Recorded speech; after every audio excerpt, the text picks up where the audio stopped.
오늘 우리에게 주시는 하나님의 말씀 요한복음 19장 17절에서 22절까지의 말씀입니다. 그들이 예수를 맡음에 예수께서 자기의 십자가를 지시고 해골 히브리 말로 골고다라 하는 곳에 나가시니 그들이 거기서 예수를 십자가에 못 박을새 다른 두 사람도 그와 함께 좌우편에 못 박으니 예수는 가운데 있더라. 빌라도가 패를 써서 십자가 위에 붙이니 나사렛 예수 유대인의 왕이라 기록되었더라. 예수께서 못 박히신 곳이 성에서 가까운 고로 많은 유대인이 이 패를 읽는데 히브리어와 로마와 헬라 말로 기록되었더라. 유대인의 대제사장들이 빌라도에게 이르되 유대인의 왕이라 쓰지 말고 자칭 유대인의 왕이라 쓰라 하니 빌라도가 대답하되 내가 쓸 것을 썼다 하니라. 아멘.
교회에는 교회력이 있습니다.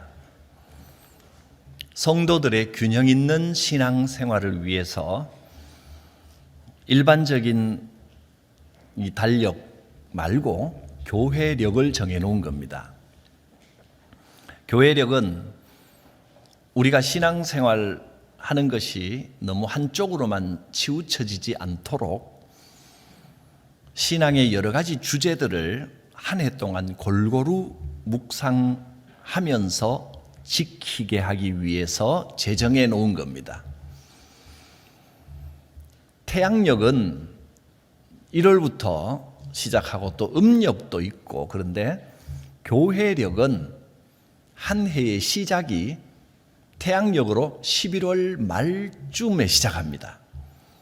즉 대강절이 한 해의 시작입니다. 주님의 오심을 기다리면서 대강절 또는 대림절, 그때부터 한 해가 시작이 됩니다. 지금은 교회 절기 중에 사순절 기간입니다. 사순절은 부활절을 맞이하기 전 그 40일 동안의 기간을 사순절이라 그렇게 말합니다. 그렇다면 우리가 이 사순절을 어떻게 보내야 하겠습니까? 오늘은 사순절 기간 동안에 세 번째로 맞이하는 주일입니다. 이 사순절은 주일만을 말하는 게 아니고 일주일 내내 40일 기간 동안 전체가 사순절에 해당합니다.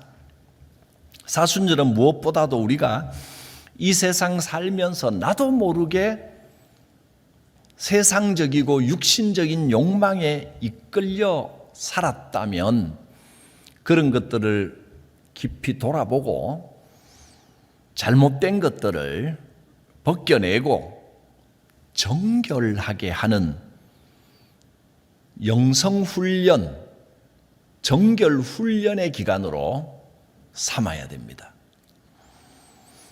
예수님의 십자가 고난 또 그 은혜를 생각하고 그러면서 우리의 육신적인 것들을 절제하는 기간입니다.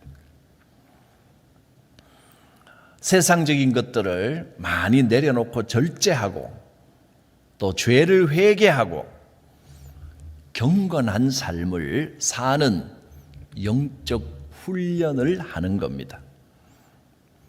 이 사순절 기간에는 40일 동안 영적인 훈련소에 들어왔다 이렇게 생각하고 지내면 큰 도움이 됩니다. 그래서 스스로 자기를 다잡고 마음을 단단히 하여 생활 모습을 좀 바꾸고 예수님의 말씀에 적극적으로 순종하고 성령님과 철저하게 함께하는 기간으로 훈련해서 이 기간에 뭔가 달라지고 거듭난 모습이 되는 기간으로 삼아야 됩니다. 사순절, 이 40일 동안 경건훈련 기간입니다. 이 기간 동안에는 어떻게든 주님의 십자가를 계속 생각하고 주님의 십자가를 바라보고 그 십자가와 함께 십자가의 방법으로 살겠습니다. 십자가를 가슴에 깊이 새겨야 됩니다. 십자가의 방법대로 살 때 어떤 은혜를 주시는지를 체험하는 기간입니다. 십자가의 사건이 그 은혜가 내 삶에 들어오는 그런 삶을 살아야 됩니다. 나를 위해 이 땅에 오셔서 내 모든 죄를 사하여 주신 주님, 내 대신 살을 찢기고 내 대신 십자가에 못 박히시고 내 대신 머리에 가시관 쓰시고 거기서 흘러내리는 그 보혈의 피가 내 삶과 내 심장으로 흘러와서 내 심장이, 내 생활이 예수님의 보혈로 흠뻑 채워지는 그런 사순절 기간이 될 수 있기를 바랍니다. 영적 훈련의 기간. 이 훈련에는 무엇보다 십자가를 바라보는 겁니다. 십자가. 십자가를 통한 영적 훈련의 기간, 그것이 사순절입니다. 십자가는 원래부터 그렇게 매력적인 상징이 아니었습니다. 실은 저주의 상징이고 가장 끔찍한 사형 틀이었습니다. 로마에서는 주로 도망친 노예들, 또 살인자, 반역자, 이런 죄인들을 가장 괴롭히면서 죽이는 방법으로 만들어진 것이 십자가입니다. 십자가에 달린 사람은 그 인생이 가장 비참하게 끝났고 또 저주받은 것이라고 생각을 했습니다. 십자가의 형상만 봐도 사람들은 치를 떨었고, 이 십자로 된 이 모양은 저주받은 사형 틀의 이미지였습니다. 우리가 머릿속에 단두대 이런 걸 생각하면 얼마나 끔찍합니까? 근데 차라리 다른 사형 틀은 단번에 죄인을 죽이지만 이 십자가는 빨리 죽지 않게 모든 고난과 수치를 다 당하게 하기 위하여 가장 잔인하게 죽이는 방법으로 만들어낸 겁니다. 그래서 모든 사람들이 그 십자가를 보면서 다시는 그런 죄를 지을 생각도 못하도록 본보기로 삼으려고 하는 그런 이미지입니다. 이 저주의 사형 틀, 그런데 하나님께서 이 저주의 십자가를 온 인류를 대신하여 대속의 사역을 하신 예수님을 통해서 저주의 상징이 구원과 은혜의 상징으로 바뀌게 하셨습니다. 이제 우리에게 이 십자가는 저주가 아니라 그 끔찍한 고난이었던 십자가가 구원이 되었고 은혜가 되었고 축복이 되었습니다. 저주가 변하여 평화가 되었습니다. 이것이 하나님께서 이루신 일입니다. 우리에게 십자가 같은 고난의 길이 있다 할지라도 주 안에서, 하나님의 은혜 안에서 하나님께서 인도하시고 만져주시면 그 고난이 은혜와 평강과 축복으로 변화될 것을 믿습니다.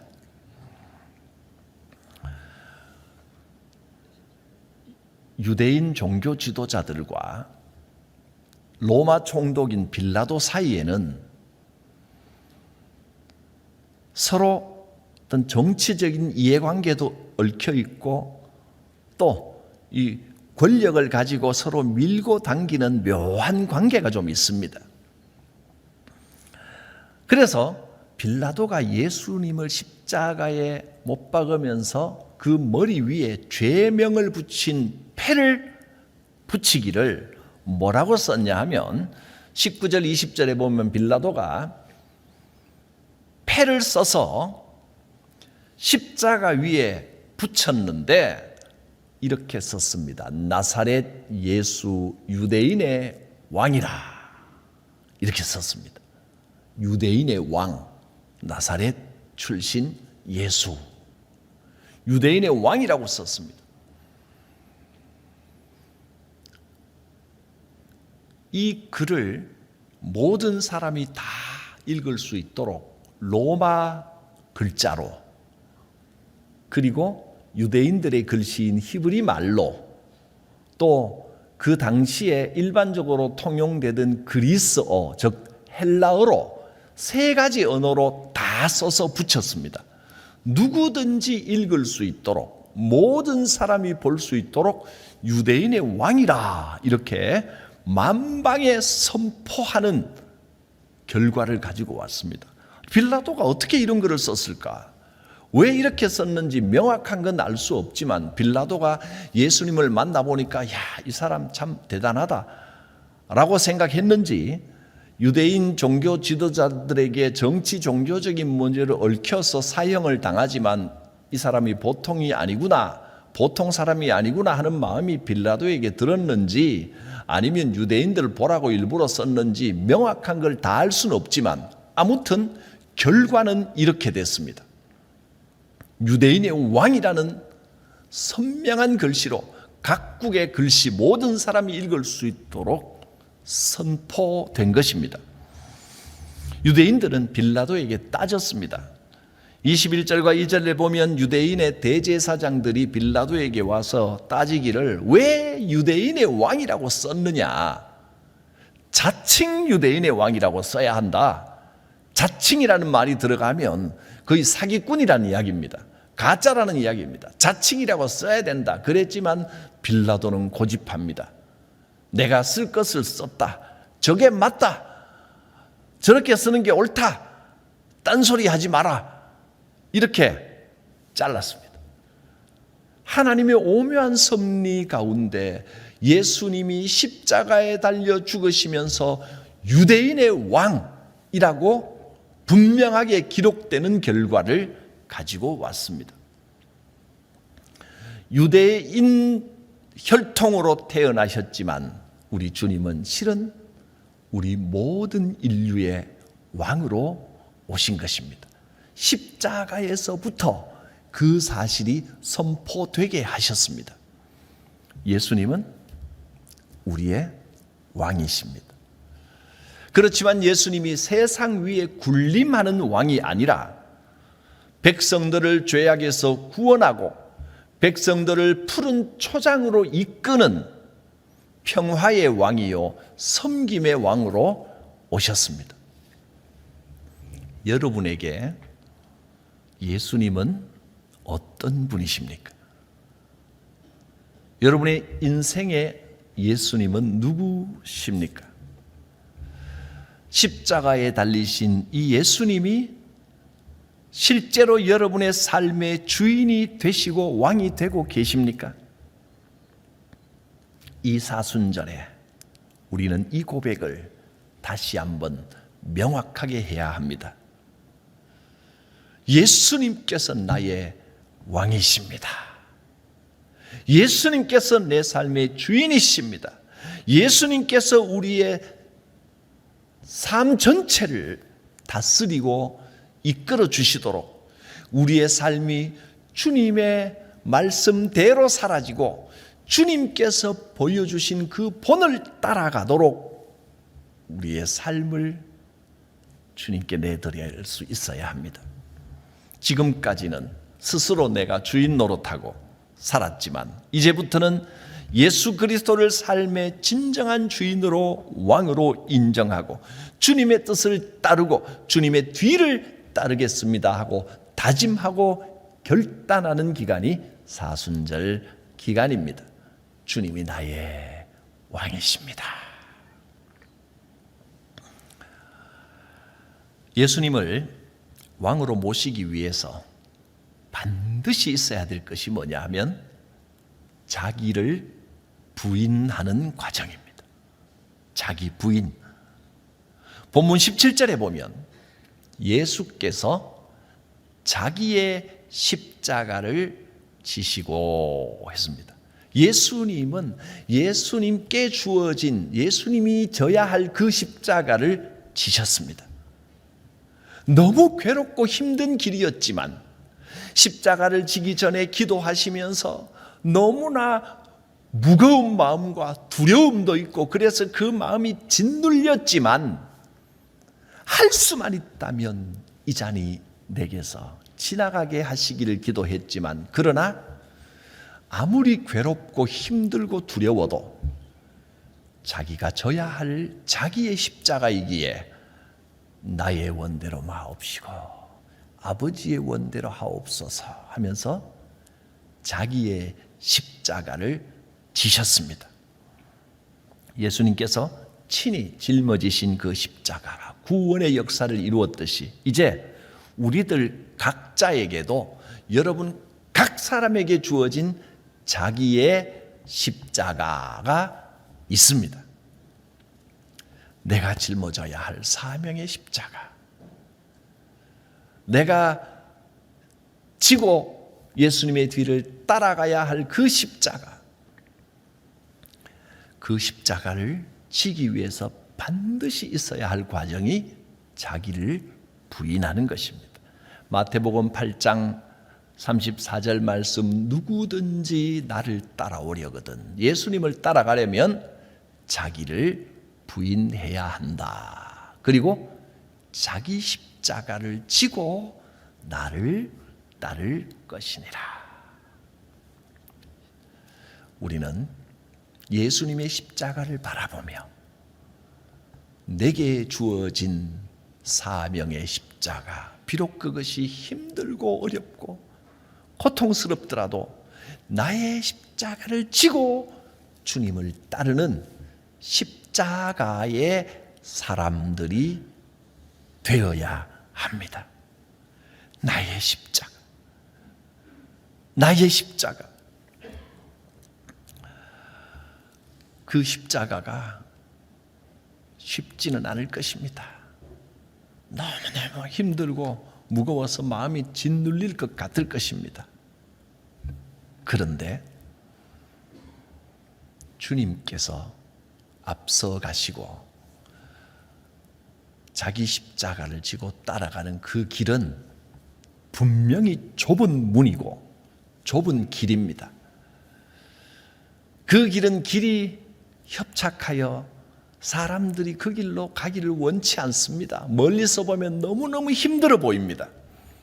그런데 막상 그 좁은 문은 들어가 보면 고통스럽기만 하고 힘들고 위험할 줄 알았는데 사실은 예수님이 앞장서서 가시며 함께 하시는 길입니다.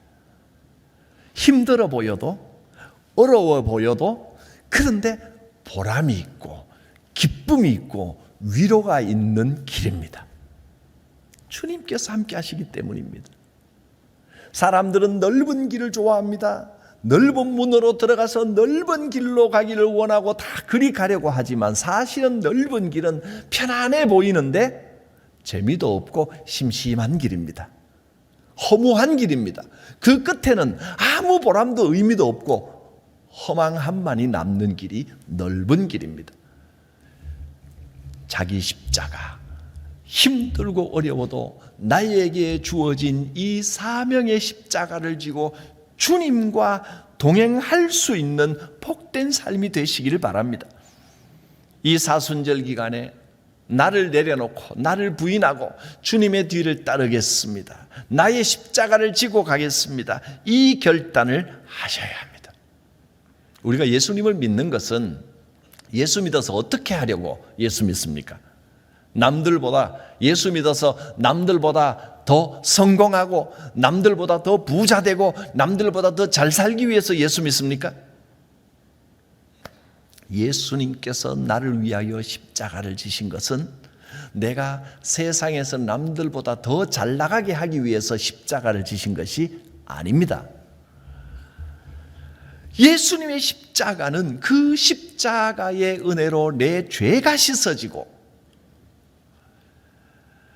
나의 어리석고 연약함이 깨우쳐지고 인생의 참된 의미와 보람이 어디에 있는지를 알게 되고 하나님께서 나를 창조하시고 내 삶을 통하여 이루고자 하시는 목적이 무엇인지를 깨닫고 그 길을 가게 하기 위하여 구원받은 자의 삶을 살게 하기 위하여 십자가를 지신 것입니다. 그 십자가를 바라보며 나를 부인하고 나의 십자가를 지고 좁은 문, 좁은 길로 가는 것을 선택함으로써 우리는 영적으로 승리하는 삶을 살 수 있습니다. 하나님께서 우리에게 원하시는 뜻, 자기 십자가를 지고 주님과 동행하며 사는 방법은 나의 자존심을 다 내려놓아야 되는 겁니다. 때로는 내 생각, 내 판단, 내 고집대로 이 말 저 말 다 하고 내가 원하는 행동을 다 하고 싶지만 그러나 절제하고 참아야 됩니다. 수많은 오해와 억울함 때문에 답답하여 또 다른 사람들이 내게 주는 상처 때문에 분노하여 막 욕을 해버리고 싶은 순간도 있을 것입니다.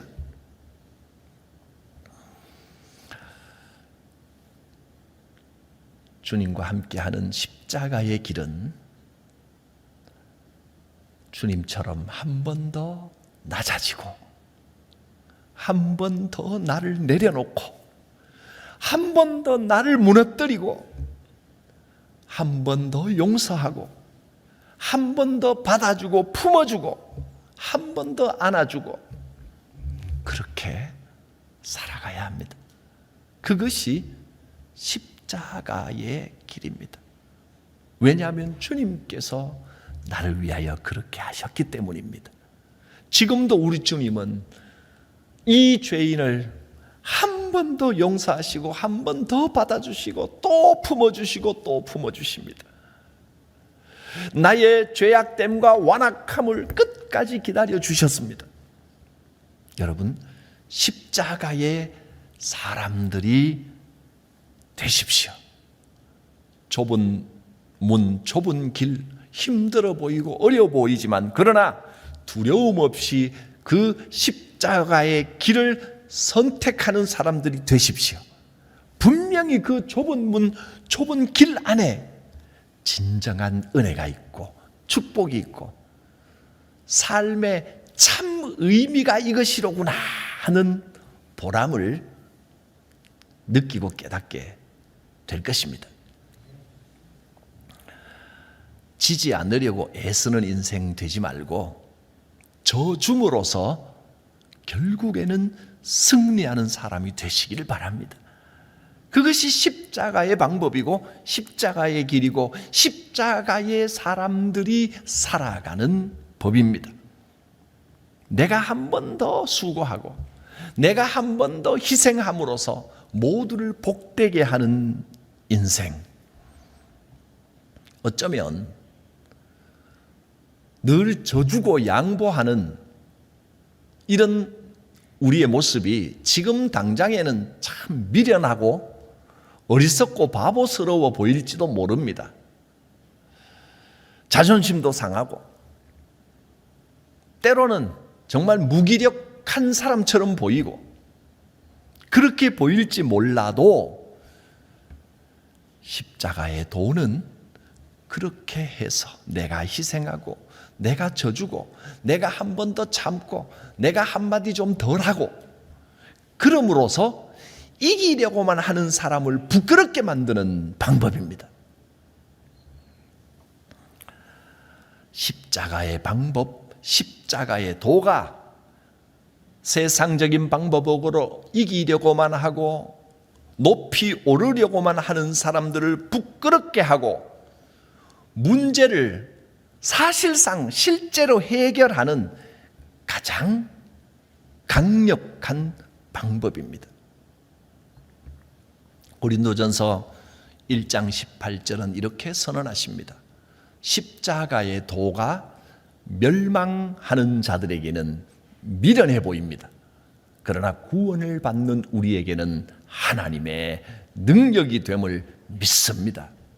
십자가의 방법이 문제를 해결하는 하나님의 능력이 됩니다. 십자가는 진정한 삶의 지혜요. 십자가를 선택하는 사람, 십자가의 방법으로 가는 사람이 결국은 하나님의 방법으로 이기는 지혜로운 사람이 되고야 맙니다.